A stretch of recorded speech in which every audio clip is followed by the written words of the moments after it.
Yeah, so now we can just slap down the Siegebreaker. We'll target our Gorge. We will be able to swing here, and we'll make a token, which will draw us a card with Caretakers, which is nice. And we have another one, we can Zombify, but we can also do this. Boom. And that should be lethal. And we'll put a counter. Yeah, got him. Okay, guys, so this has been my favorite deck for a little while now. It's just very fun to play, and I think it is definitely a curveball. So when you're going into a new environment, like with the Final Fantasy cards, stuff like this can kind of catch people off guard and just sort of, cheese out some free wins for you. So if you haven't seen the way a few of these cards interact, let me briefly cover that. I do want to point out that we have some interesting inclusions in the sideboard for you best of 3 players. You can also include these in the main board. Nariv is something notable here, and we also have Combat Thresher. I'll come back to this in a second, but this is a really good card in this deck, but I just have it here in the sideboard. So what are we doing, actually? We have Siegebreaker. Siegebreaker is a really interesting card because it's actually a tremendous amount of value if left uncontested, as many are, but it's also a fast and aggressive card at the same time. Like, Death Touch Haste is pretty serious on a 4/4 because, right, they don't want to block. It's going to trade up most of the time, right? And yeah, every single turn creating a tap and attacking token copy is pretty serious, especially when you're turn 3ing your Gorger. Because, right, you get the 3/3 half when you lay this on turn 3. Then you get the 7/5 half if this is underneath your Siegebreaker, right? So this will choose that. This will be underneath. Every time you swing with this, now you have a 7/5. So that's where Combat Thresher is actually kind of a notable card, because every time you create one of these tokens, you're drawing a card. And you will get the 3/3 Double Strike half, which is almost as good as like a Menace Lifelink 7/5, right? The thing about this is we're not worried about it dying as much, and I like the fact that Menace forces 2 blocks here, because then they can't just throw their dinky 1/1 lane around. So I think there is some nuance there. But Combat Thresher being able to draw a card every single time, even, if this doesn't actually connect for damage, you've already gotten some pretty good value. But I do think that we had to make room for the Caretaker's talent. Let me come back to this in one more sec. So that's pretty unique, right? The way that those interact. But you also have Elspeth Stormslayer, which if you can assemble these Titans, then you're creating 2 tapped and attacking tokens, because, right, double up your token with that passive, right? So that's pretty powerful when these 3 are assembled like that. Now, for the earlier curve, right, we're just trying to sort of set up our Caretaker's talent so we can have longevity going into grindier matchups, because it's sort of a mid-rangey, not super aggressive deck, but it can certainly survive, given mostly, actually, because of our lifelink as well. Huge amount of life swings here, and we have a lifelink here. So that's pretty good. Carrot Cake can also gain you some life too, which is kind of notable. Even Sheltered by Ghost helps in this department. By the way, for our removal package, we have just like 1 here, 1 Get Lost. We have 3 Dusk Rose Reliquaries, because this can force our smaller guys to die on purpose, like our Nesting Bot, which creates a token when it dies. Very good. Also, our Greedy Freebooter, which creates a token when it dies. So all these things are going to be triggering up your Caretaker's talent, right? The other thing is the fact that you have the control of leveling up to level 2 and creating a token, being able to ensure that you draw a card, because sometimes, like, your Mardu won't quite be able to target your Combat Thresher, or it won't be able to generate a whole bunch of value. So the fact that your Caretakers can sort of grow, and you also have the level 3, because sometimes you do end up going so wide if you can't really go tall and big with our Gorger angle. So you can just start creating a whole bunch of tokens with, say, your Surveyor. Your Carrot Cake has pumped out a bunch. You've made maybe a couple copies. Your Qarsi Revenant might still be on the field, just lifelinking. You're feeling pretty good, and eventually you can kind of just pump this up. All of a sudden you got a bunch of like 3/3/1/1s, especially if Surveyor gets to sit on the field, which you do get to see this guy completely run away with the game in the video today. So that's pretty cool, and it's just gradual triggers of this. So I just like the control of Caretaker's talent, but there's definitely an argument here for Combat Thresher. Nariv is just, I mean, you could do double damage with your Gorger, right? Because it doesn't have to deal damage to an opponent. So this is pretty valuable, but I think just like having inevitable defeat, you just want removal that exiles with some life gain as well. Just more often than not, because I think just sometimes it just doesn't quite get to connect in the way. It's just one more step. So it feels a little intuitive, but same with Combat Thresher. But I just ended up on this. Revenant just feels good, just having more flyers, more lifelink, always being able to trade up. You can also put flying onto this guy so he can continue swinging without dying into something stupid. So there is some value in Revenant there. Now, for more removal on the sideboard, we have actually pylons, because we do again make just a decent enough amount of smaller little 1/1s and dinky things. So the Convoke can actually be pretty serious. Also, it's Planeswalkers. You could Surveil. Another way of making tokens is actually Abyssal Harvester. So Abyssal Harvester can just create a token copy of your Gorgia once it finally dies. But again, it is underneath your Siegebreaker, which is really nice. So you can also create a copy of your Siegebreaker, right? And not be too worried if this ends up dying. Then you get your Gorge back as a 7/5. Then you create 2 tokens. If your Elspeth is on the field, you create 2 tokens, right? But it does say exile all of their Nightmare tokens. So just kidding. That actually won't work. I'm pretty sure. So scratch that last part. Either way, though, if you want to bring something back from the bin, you can Zombify. I thought I was slick for a second. So that's pretty cool. Now we also have a curveball here in the Croaks. This is just another way of bringing stuff back from the bin, which is also kind of why I like the Gorger. I just like the size of Gorger.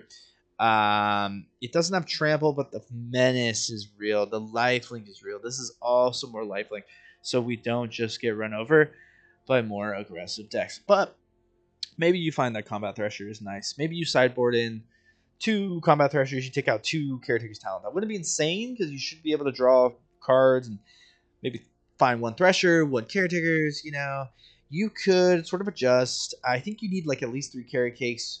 I think that the Dusk Roses are really, really good. We have a good amount of, Inevitable Defeat, the Go for the Throats. I was just talking about all of this, the Dreams of Steel and Oil. So you're feeling pretty good. With a removal and interaction, you have 3 creature lands, 1 in each color combination. And that's kind of that. You have 2 more get losts in the sideboard for when you need that instant speed stuff. Maybe there's a bunch of enchantments. 1 more Shelter by Ghost, because that always feels good. Duresses, you gotta have like 3. We have 1 cut down to here when you just absolutely need stuff like this. 1 Shoot to Sheriff in case we're against artifacts, so we don't have to rely on Go for the Throats. And Ruthless Lawbringer is actually really good. Even if you're making copies with your Mardu Siegebreaker, you're feeling pretty good, because this will enter and just destroy something if you do get to sacrifice a creature, which isn't too hard when you have a bunch of dinky little 1/1s and stuff. So yeah, Pylon with that Surveil 2 upside is kind of nice, because you can sort of pitch stuff. Combat Thresher, we talked about that, and the Riv. So you could sideboard this in just if you really need a flyer as well. It wouldn't be horrible. And I think all these cards are pretty justified in the way that they appear. So yeah, you'd be surprised at how good this is. Elspeth can be a win con in and of itself, just pumping out a whole bunch of 1/1s. Caretakers, obviously the type of value and consistency that we need. But just wanted to give you all the full ideas before you actually go and you try to make this deck yourself. So really fun. Yeah. So yeah, really good games. We won all 3 today. We're feeling really hot, and hugely appreciate it. Hugely appreciate the support, if I could talk. And hope to see you around in the next video. Like and subscribe. That'd be really helpful. And I love you guys. Peace. Alright, thanks for checking out the gameplay. Let's get a cute little game in here. I'm not sure. I'm actually redoing the recording because it was just not the vibe, I think. First go around, so fresh start to the day in terms of gameplay here. Immediately got a discard, so we probably get rid of one of the Surveyors because we kind of like everything else. Let's see. Now that is good, but we kind of want to find the mana now, given our hand here. We can coast for a second. We're against Orzhov, so likely our Surveyor just gets removed here. Yeah, definitely the Pixie deck. So that Hopeless Nightmare is going to be annoying real quick. We probably just get rid of Elspeth here, unfortunately, but very far away. Siegebreaker. Okay, we're going to have to find 2 more mana, one of it red. Let's just get this down. There's an off chance this survives, but Suppose we just be mana efficient. Nope, yeah. There's the nowhere. Now, do they have another Pixie, though, is the real question. Okay. Well, be mana efficient. We can Shelter by Ghost this. That's good, but no. Gotta find the mana.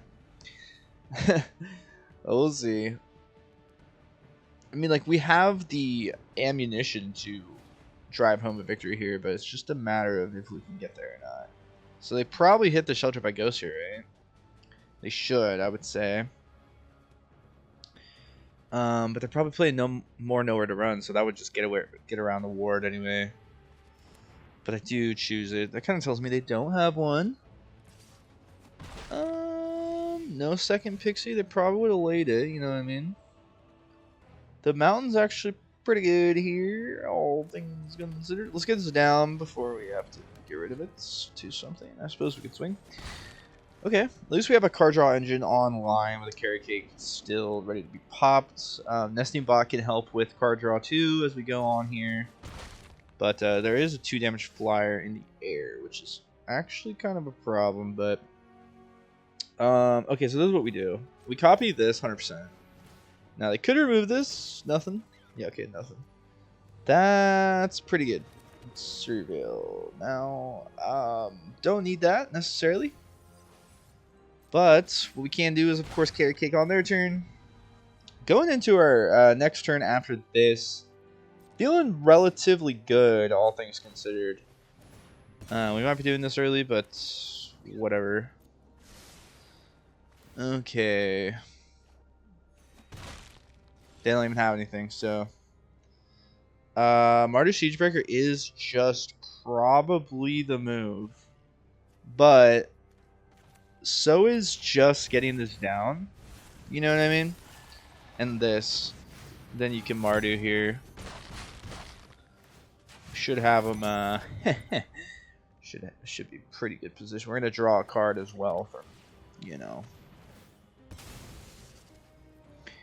Wow, so they end up popping the Nightmare, which is a little interesting, in all honesty. Nowhere to Run really hurts Gorger. Okay, yeah. So now we can just slap down the Siegebreaker. We'll target our Gorge. We will be able to swing here, and we'll make a token, which will draw us a card with Caretakers, which is nice. And we have another one. We can Zombify. Either of these going back, and this is sort of protected underneath, right? Which is a really cool part about that card. Wow, so they go to 1. We gain 7. That ends up dying. And again, that is still protected underneath, which is really cool. Really cool, really cool. Thought about adding board wipes to this deck just for that, but a little clunky in its execution. But that's a good first little showcase there of how that works. So, yeah, let's continue the momentum. Wowzers. Alright, so probably the second game of the video, depending on how I divvied it up. Again, redoing the recording. Let's actually get... No, let's get this down. We'll save the Surveil. Because we can Nesting Bot and Dusk Rose probably, but no, we probably just Sinkhole. Unless they laid like a Manifold Mouse, or sorry, a Heartfire Hero on the first turn. So yeah, we Sinkhole now. We hope it survives. If we can get even just 1 swing, get 1 Spirits. That's pretty glorious. Okay. That's what I like to see here. We're going to go for this, so we have the second black for Qarsi. I'm actually going to keep this on top, because we only have 2 in the deck. I think that's probably fine. I'm doing this a little early, but let's just keep going wide here. We could have potentially, you know, put the counter on that, but it's a little bit more all in. We can do it next turn, though. It's not too big of an issue. And it actually kind of matters, because it's like a 2/4 flyer. Pretty real. Okay. This will be good, because we can just throw our Nesting Bot in front of it on the following turn here to draw a card with Caretakers, which is glorious. So we're just going to get this down, tap land, and draw a card with our Caretakers. So that's the power of the Surveyor, which mostly just getting these guys early can help keep you alive against the more aggressive decks. Yes, they can Monstrous Rage over, but it's also fodder for things like Dusk Rose. Oh, I wanted to not swing with that, but it's okay. I think it's okay. We'll swing with everybody except for that now. It'll be alright. It'll be alright. Wow, that's perfect. That's really good. So, get this down, right? We'll do this. We could hit their forge with this. I just realized, but let's just keep going wider and wider and wider here. We're not going to swing with nesting, so that we can continue that. Just keep going wide. We have another caretakers too, so we could really round the corner in value here, but we will probably Dusk Rose. We could also do this, which is pretty good. Making tokens as well of anything that hits the bin just by tapping it. Instant speed. Abyssal Harvester is kind of cute in this deck, right? I would say. So we throw this in front of this. Okay. We throw this in front of this. And that's probably good enough. We're getting kind of low. With the Qarsi gaining a little bit there. Pretty good. Okay, we don't get the untapped mana. Because we could just Elspeth. But let's see if we get the untapped mana. We don't. We could obviously win, though, with the Elspeth if we were to do that. But we can also do this. Boom. And that should be lethal. And we'll put a counter. Yeah, I got him. Okay. So you can just win like that. I wanted to show off more cards. The Elspeth was right there for the win if we had untapped mana, right? That's obvious. Again, just drawing so much. This is so good. Qarsi goes back. You could exile it. You could take advantage of its ability, though. Maybe get this instead. I mean, we made a lot of value out of the Surveyor. Just into this is how we just won. So, a lot of cool ways of doing this. So, let's get one more game. Hopefully show off some more cool stuff. So, thanks for being here, by the way. Alright, so this is probably the third game of the video. I'm hoping to show off more Mardu Siegebreaker. I might put a game from a different one. Who knows at this point? Because I did some recording last night, but I was too tired, so I kind of called it in the middle. We'll keep this land. It is one of our 2 creature lands. Maybe we have 3. But we're against mono red. Oh boy, or red in general. Could be Is it here? But I think you gotta go for the carrot cake. Even though we are taking damage, which is gonna be every point's gonna count here. I think you keep this. You know what I mean? I think that makes sense. I think so. What do you know? I be thinking such things. Oh, ho, ho, ho. Okay, no monster surge yet. Beautiful.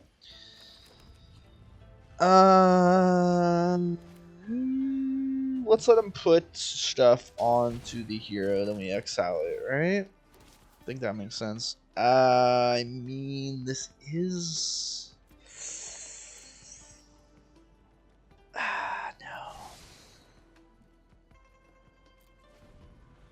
That might have been a mistake. Maybe we'll just take that. This Surveil actually helps us find the 5th land as well. But even a Sheltered by Ghost or something, right, would probably be better. That's a mistake. We can double block that. That is a freebie. Perfect. We get the untapped. That's kind of goated, right? Because you just lay this. Then you can... And I think we actually get the Manifold Mouse, right? Because I think... Ooh. Well, no. That's good, though. That just straight up takes something out. But I think the Manifold Mouse, because it puts value here, it's less important. They'd have to fully commit on here, and then we... Probably just... Okay. Maybe I shouldn't have sung with that guy. No, it's okay. It's only 2 damage. That is no biggie. No biggie. Okay. Oi. This is the value we need, but we don't have the second white actually to use the ability. So, we have to kind of do this, I think. And I think we should keep swinging here. The monstrous rage on top here, then it kills the Gorger for nothing. So I don't know if we block this. It does. They don't swing. That is so massive, dude. That is so massive. We can put it on here too. Yeah, we don't even have to. Yeah. Cool, got it. That's what we were looking for, was that Shelly by Ghost, right? You know what I mean? Wow, I almost just GURPed that. Why did I think I could survive there for a second? Okay. We have Carrot Cake on their turn as well. Feeling pretty good. Pretty good, pretty good, pretty good. Not too shabby dabby doo. Not too shabby dabby doo. And a manifold mouse and they feel so cool. Whoa. Yeah. Wait, can they only target mice? So why wouldn't you target this? They're just not going to swing, I see.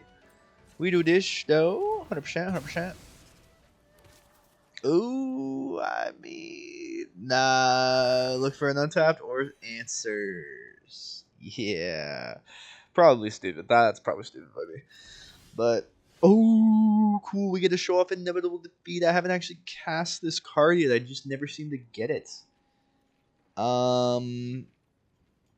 So... Swing here. Let's see if they double block, like, in a dumb way here. Nope, nothing. Let's just get rid of this. Boom. That's huge.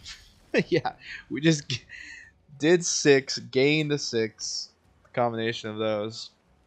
Tough for Mono Red to fight on through that. Come on now. I did that just so they don't get any triggers. No sort of weird. I guess you don't have any sort of hex for anything like that, Mono Red, but just why not? Why not? Haste Double Strike. Okay, that's not a big deal. This removes something. Don't we just win right here? They're tapped out. I guess. Okay. Alright. Untap mana for Storm Slayer. We do not have it, but we can do this, and we can feel pretty good about it. Good game. Wowzers. So yeah, the deck like works pretty good. I want to show off more of the Mardu Siegebreaker. I will see how I end up editing the stuff. But I think it's nice to just have the recording all like back to back like this.